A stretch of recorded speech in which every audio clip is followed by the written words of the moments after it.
دي احلى طريقه ممكن تجربي تعملي بيها شوربه الخضار بالفراخ. عايزه اقولك من جمالها هتعمليها كل اسبوع مره على الاقل. انا لما احب افصل من الاكلات الدسمه قوي بحب اعمل شوربه الخضار، بجد بتبقى طعمها خطير. فيلا بينا بقى كده نسمي الله ونصلي على الرسول ونشوف عملناها النهارده ازاي، لانها سهله وبسيطه جدا ولكن الطعم في حته تانية. اول حاجه نجهز مع بعض الخضار. معايا جزر، معايا كوسه، معايا بسله، البسله دي متفرزه، معايا بطاطس. طبعا الخضار اي خضار انت بتحبيه مفيش اي مشكله. عايزه تحطي فاصوليا خضراء المتوفر عندك تقدري تستخدميه. طبعا الكميه دي حسب عدد اسره وحسب عدد الافراد اللي عندك.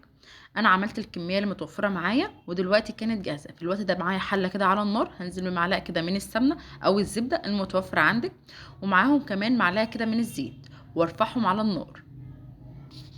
بحب اعمل ميكس ما بين السمنه والزيت او الزبده والزيت، بيدي لها نكهه حلوه جدا. في الوقت ده معايا بقى صدر الفرخه اللي هو الصدر اللي هو الفص بتاع البانيه، بكون مقطعاه مكعبات بالشكل ده. واول ما الزيت بقى بيبدا يسخن معانا هبدا انزل بقى بالفراخ بتاعتي بالشكل ده.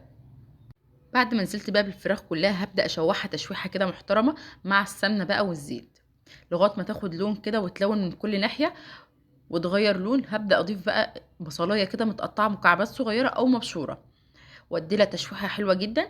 وطبعا هنحط لها البهارات عباره عن رشه كده من الفلفل الاسود، حبهان، وادي لها تقليبه. تقدري تحطي كمان فص ثوم لو بتحبي الثوم في الوصفه، مفيش اي مشكله خالص، بس انا بصراحه مش بحب نكهته قوي. في الوقت ده بعد ما اديت تشويحه حلوه جدا للفراخ هبدا انزل بقى بالخضار واديله برده تشويحه جدا مع الفراخ بقى، وهتشمي نكهات مش قادره اوصفلك عن جمالها. كل ما هتشوحيها كده هتديكي نكهه حلوه قوي.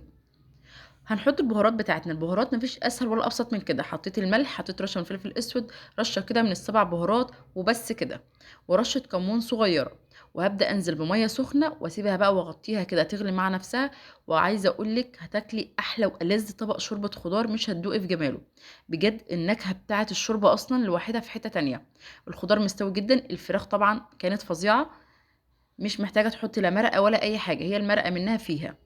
وصفة سهلة جدا، متأكدة ان انتوا هتجربوها على الأقل مرة كل أسبوع. اشوفكم على خير في وصفات تانية جديدة. مع السلامة.